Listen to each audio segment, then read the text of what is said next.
Bonjour les enfants, on se retrouve aujourd'hui pour continuer notre leçon de géographie sur habiter au Groenland, hein. Vous aviez dû localiser le Groenland sur vos planisphères. On avait posé la question de savoir si vivre au Groenland, si habiter au Groenland, c'était aussi fun, aussi attractif que ce que pouvait nous montrer le clip vidéo. Eh bien, on va continuer ce travail, hein. On va commencer à noter la leçon. Et en notant la leçon, on va en même temps corriger l'exercice que vous avez dû me rendre qui s'intéressait à justement découvrir la vie au Groenland et principalement dans le petit village de Kanaak qui se situe au nord-ouest du Groenland. Donc pour pouvoir corriger cet exercice, en fait, on va tout d'abord préparer le cahier. Donc vous allez avoir besoin de votre cahier, de votre règle, de votre trousse, de votre crayon de bois, et puis de vos crayons de couleur et de vos stylos pour pouvoir noter la leçon après. Donc vous allez prendre votre page de cahier, la page où on avait noté l'introduction, le début de la leçon que vous avez dû normalement colorier en rouge. Et l'idée en fait c'est de nous séparer la double page de votre cahier en 5 parties à peu près égales. Donc faites ça au crayon de bois proprement, 5 parties égales qui correspondront aux 5 parties qu'on va développer. Vous les reconnaîtrez par les 5 couleurs que vous utiliserez pour colorier. Et puis vous pourrez gommer les traits au crayon de bois qui séparent les 5 parties à la fin. Il n'y aura pas d'accolade, voilà, il y a 5 parties à faire. Ce qui est important, c'est de bien délimiter ces 5 parties. Donc une fois que vous aurez fait ça, eh bien, on va pouvoir passer à la correction. On va pouvoir étudier les différents documents que j'ai donnés à vos camarades les années précédentes. C'est à partir des documents que je leur ai donnés qu'ils ont raconté une petite histoire, qu'ils ont imaginé leur vie à Kanaak en étant instituteur ou en étant prof, ou maître d'école, en étant commerçant, en étant gérant d'un hôtel. Ils ont imaginé comment pouvait être leur vie à Kanaak et c'est ça que vous avez écouté. Donc vous, ce que vous deviez faire, c'est les caractéristiques de leur vie à Kanaak. Et donc première caractéristique qu'on va développer tous ensemble, qui va être la première partie, donc première branche, première étiquette, hein, vous choisissez votre crayon de couleur. La première grande caractéristique de la vie à Kanaak et de la vie au Groenland, c'est une vie dans laquelle les personnes vivent. En fait, on va vivre à Kanaak, vivre sous ce qu'on appelle des contraintes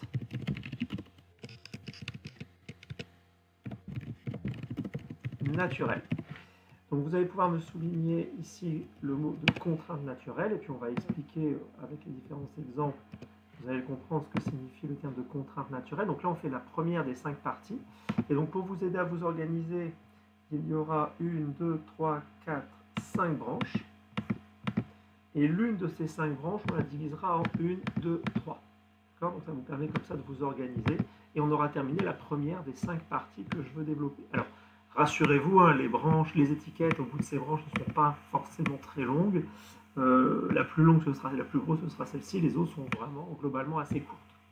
Donc première idée, hein, que je voulais que vous trouviez, c'est que vivre à Kanaak et vivre au Groenland, c'est vivre sous des contraintes naturelles. Lesquelles? Alors lesquelles? On va étudier différents documents pour justement trouver ces contraintes naturelles. Donc vous avez, quand j'ai lu vos travaux, trouvé cette première contrainte naturelle que vous pouvez observer à partir de cette photographie. Vous voyez ici une photographie du village de Kanaak qui a été prise durant la mi-avril, donc aux environs du 15-20 avril. Et donc vous voyez que l'une des caractéristiques de la ville de Kanaak, c'est cette neige, cette glace même qui recouvre encore à la mi-avril le territoire de Kanaak, et pas seulement la terre sur laquelle est posé Kanaak, hein, mais aussi, vous vous souvenez dans sa localisation, on l'avait dit, hein, Kanaak est situé sur le littoral de l'océan glacial arctique, et vous voyez aussi ici la banquise, c'est-à-dire la glace, hein, une partie de l'eau qui est gelée, une épaisse couche de gel, d'eau qui a gelé à la surface, et donc la banquise recouvre complètement le littoral de Kanaak, l'océan glacial de Kanaak, et la terre est complètement, elle, recouverte de glace. Ça, c'est la première caractéristique qui est une contrainte, c'est-à-dire quelque chose qui va rendre la vie difficile à Kanaak, c'est que toute une partie de l'année, Kanaak est recouverte de glace, aussi bien sur terre que sur mer. Et alors le fait qu'elle soit recouverte de glace, ça va forcément avec cet autre document que je vous montre. Et vous avez ici ce qu'on appelle un graphique des températures à Kanaak. Vous avez ici 12 graduations qui correspondent aux 12 mois de l'année. Vous avez ici les températures. Et vous voyez que les températures à Kanaak sont extrêmement froides, hein. Premier mois de l'année, en janvier, elles oscillent, elles sont aux environs de moins 25 degrés. elles descendent un peu plus jusqu'en mars, mais bon, en moyenne, sur tout le mois, on est aux environs de moins 25 degrés. Puis à partir du mois de mars, elles commencent à remonter. Mais vous voyez qu'elles ne passent le zéro, qu'elles sont positives, les températures, qu'à partir du mois de juin. Durant 3-4 mois, jusqu'au mois d'août, septembre, elles sont positives, mais elles ne montent pas très haut. Hein. On ne dépasse jamais 5 degrés à Canahac. On ne dépasse jamais 5 degrés. C'est-à-dire qu'on est entre moins 30 et 5 degrés. Et les températures positives ne durent que 3 mois de l'année, d'à peu près, allez, on va dire de mi-mai jusqu'à fin août. On a jusque tout le mois d'août, on a des températures positives. Tout le reste de l'année, on a des températures qui sont en dessous de zéro.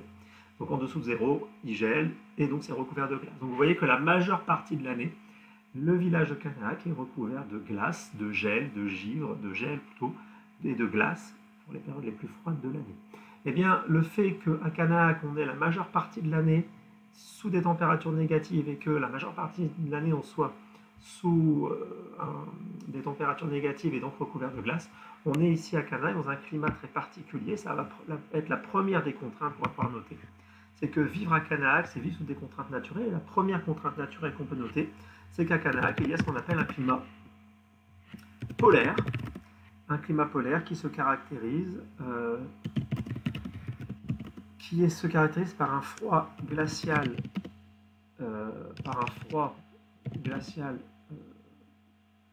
presque toute l'année,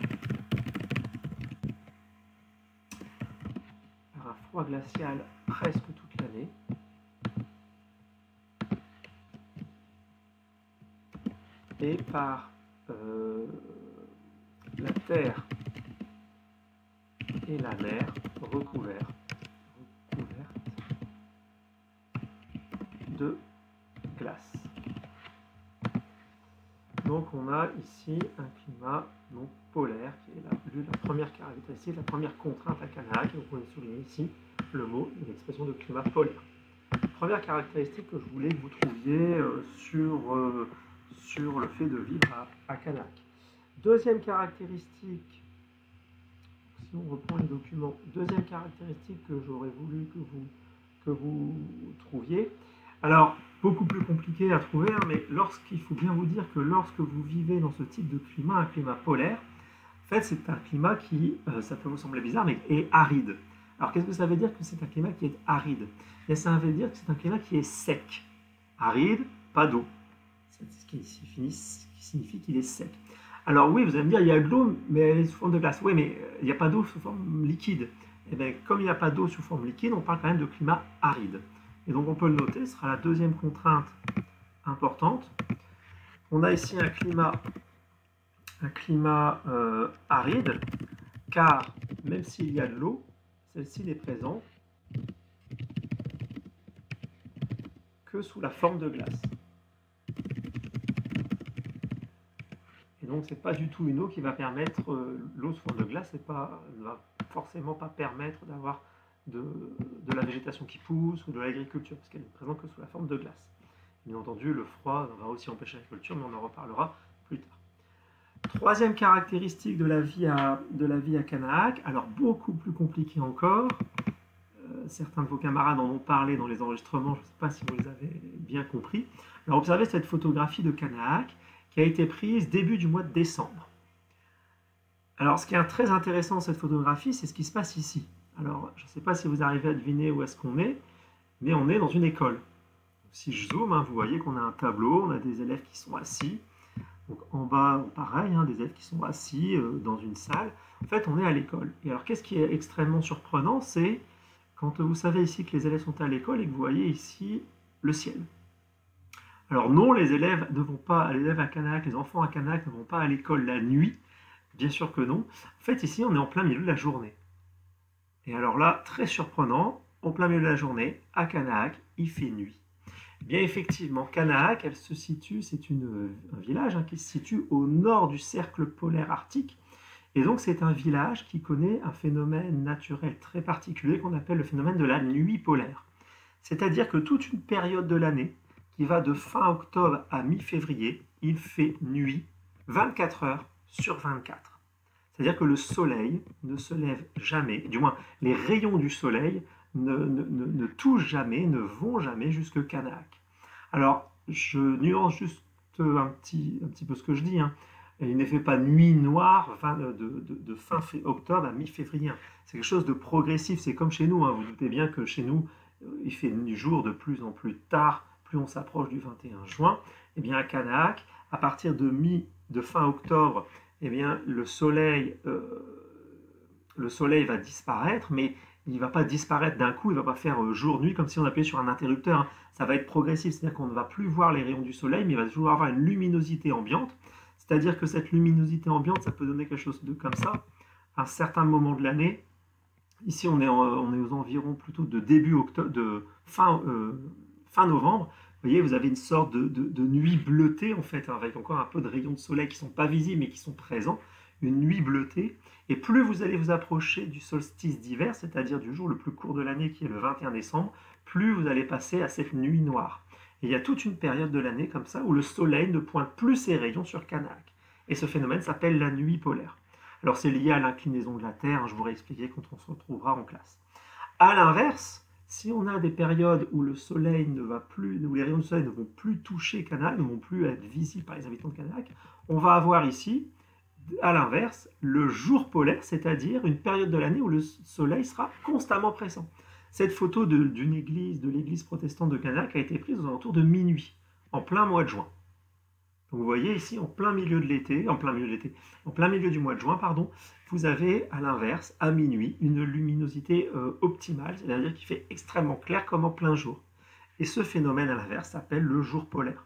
Donc il y a toute une partie de l'année qui va de fin octobre à mi-février où il fait quasiment noir constamment, et à l'inverse, une période qui va de fin avril à fin août, où il fait jour constamment. D'accord ? Et entre les deux, c'est une alternance jour-nuit. D'accord ? Donc on va pouvoir noter ça. Ça, c'est une autre contrainte qui va nous prendre deux étiquettes. Donc on a la contrainte qu'on appelle du jour polaire. Donc le jour polaire est une période de l'année. On peut noter, alors c'est approximatif, hein, les dates que je vous donne, de fin avril à mi-août, où le soleil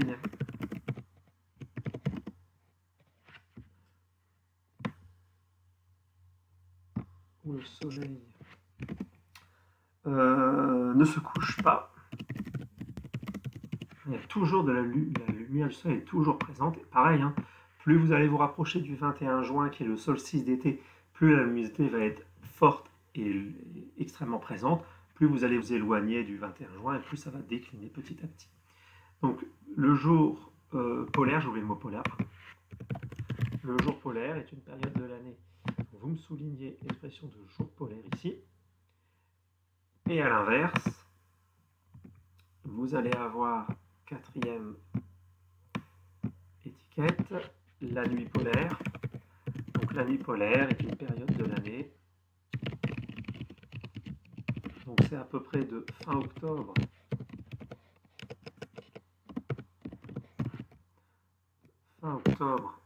à mi-février, où le soleil n'éclaire pas, plutôt que ne se lève pas, n'éclaire pas Canahac. Donc c'est ce qu'on appelle la nuit polaire, hein. Il fait nuit constamment, on peut le retenir comme ça, il faut souligner la nuit polaire. Donc voilà, contrainte du climat, un climat polaire qui est glacial et recouvert de glace, l'aridité, l'eau n'est présentée sous forme de glace et pas sous forme liquide, ce phénomène de jour polaire et de nuit polaire. Et puis il reste une dernière contrainte que je veux que vous notiez. Dernière contrainte qu'on peut observer grâce à ce document. Alors je vous laisse regarder ça. Rien de très particulier. Vous avez ici en fait un avion qui va survoler Canahac.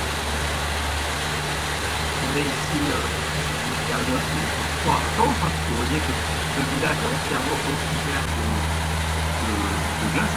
En passant, vous avez vu que les maisons sont très colorées, parce que l'intérêt des maisons très colorées, c'est de bien les voir dans l'immensité blanche. Et donc vous voyez complètement le territoire qui est en glace. Vous avez ici l'océan, en train de glace que là vous avez la Terre. Et vous voyez que l'avion se dirige vers cette endroit qui est en fait un site d'atterrissage qui existe proche de Canac. Et que pour se rendre sur cette piste d'atterrissage, vous le voyez ici, si je mets la vidéo un peu parler, vous le voyez ici, vous avez un petit véhicule ici qui suit en fait ce chemin qui va jusqu'à la piste d'atterrissage.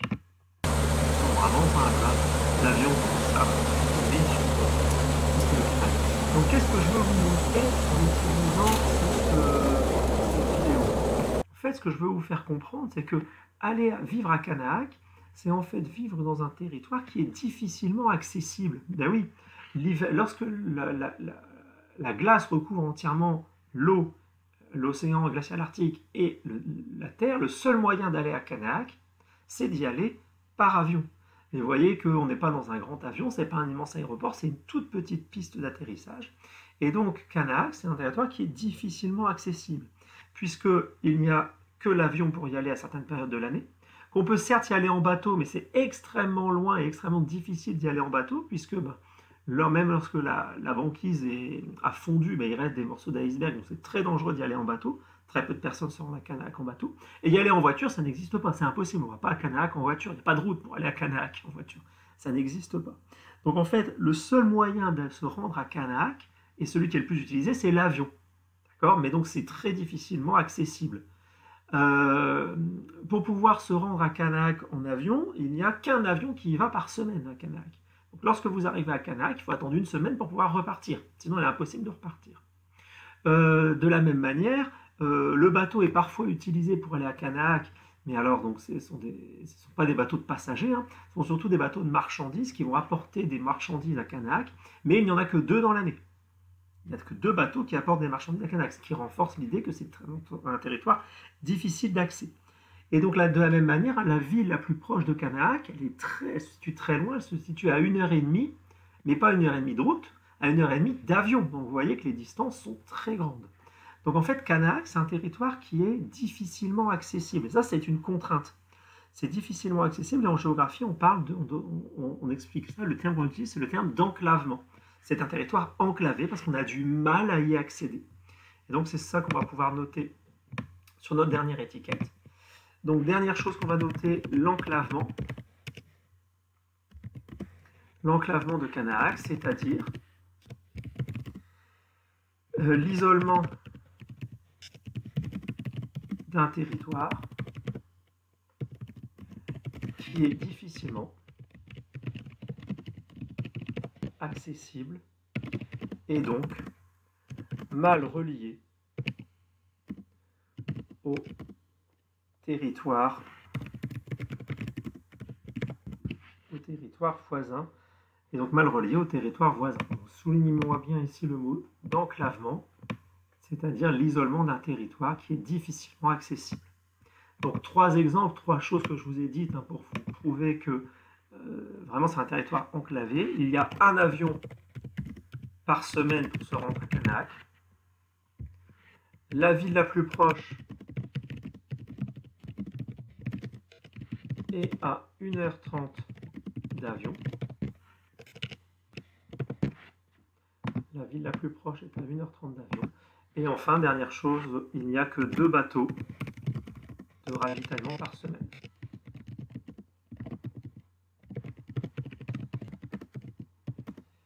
Par an, pardon. Excusez-moi. 2 bateaux de ravitaillement par an. Donc voilà. Voilà pour cette première partie sur les 5. C'était la plus longue des 5, la plus grosse des 5 parties, là où il y avait le plus de choses à noter. Les autres, on aura un petit peu moins. Donc notez-moi bien tout ça, soulignez bien en rouge tout ce que je vous ai dit en rouge. J'espère que c'est compris, que voilà, la difficulté, Canahac, c'est un endroit difficile à vivre, qui vit sous des contraintes, celle de l'enclavement, celle de la nuit polaire et du jour polaire, l'aridité du climat, c'est un climat avec peu d'eau, et enfin le fait qu'à Canahac, il y a un climat polaire, c'est-à-dire un climat glacial toute l'année, et marqué par des paysages recouverts de glace. Donc voilà, j'espère que tout ça est bien compris. Soulignez bien tout en rouge, coloriez-moi bien chaque étiquette, et puis on se retrouve la fois prochaine pour la suite de la leçon. Allez, bon courage, travaillez bien. À bientôt. Au revoir.